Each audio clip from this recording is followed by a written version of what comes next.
সাহারির সময় গোসল ফরজ হলে গোসল না করে সাহারি খাওয়া যাবে কিনা জরুরি একটা বিষয়, লজ্জার কিছু নাই, প্রত্যেকের জেনে নেওয়া উচিত এই বিষয়টা। এই যে সাহারি খেতে উঠি আমরা অনেক সময়, সাহারি খাওয়ার সময় শেষ হয়ে যাচ্ছে, এই সময় আপনার উপর গোসল ফরজ। এই সময় কি আপনি সাহারি খাবেন নাকি আগে গোসল করে নেবেন? জরুরি একটা বিষয়। দেখেন, রমজানের রোজা খুব গুরুত্বপূর্ণ এবং আল্লাহর হাবিব সাল্লাল্লাহু আলাইহি ওয়াসাল্লাম জানিয়েছেন, মান সামা রমাদান ঈমানান ইহতিসাবান গুফিরা লাহু মা তাকাদ্দামা মিন যামবিহি। আল্লাহর হাবিব সাল্লাল্লাহু আলাইহি ওয়াসাল্লাম জানিয়েছেন যে ব্যক্তি সওয়াবের নিয়তে রমজানের রোজা রাখে, জীবনের সব গুনাহ আল্লাহ মাফ করে দেয়। আরেক বর্ণনায় এসেছে, আল্লাহর হাবিব সাল্লাল্লাহু আলাইহি ওয়াসাল্লাম জানিয়েছেন, পানি যেইভাবে আগুনকে নিভিয়ে দেয়, রমজানের রোজা বান্দার গুনাহকে এইভাবে মাফ করে দেয়। সুবহানাল্লাহ! রমজানে আল্লাহ বান্দাদের গণহারে মাফ করে দেয়। এই জন্যে এটা জরুরি এবং সেহরিও তো খুব জরুরি, সাহারি খাওয়া।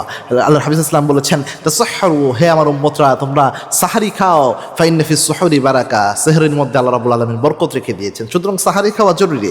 তো সব উলামা একটা ম্যাক্সিমাম সবাই বলেছেন, যদি সুযোগ থাকে আপনি প্রথমে, যেহেতু সাহারি বরকত ইসলামের সুন্নাহ, আপনি প্রথমে আগে গোসল করেন, গোসল করে ফরজ গোসল করে পরে সাহারি খান, এটাই হচ্ছে নিয়ম।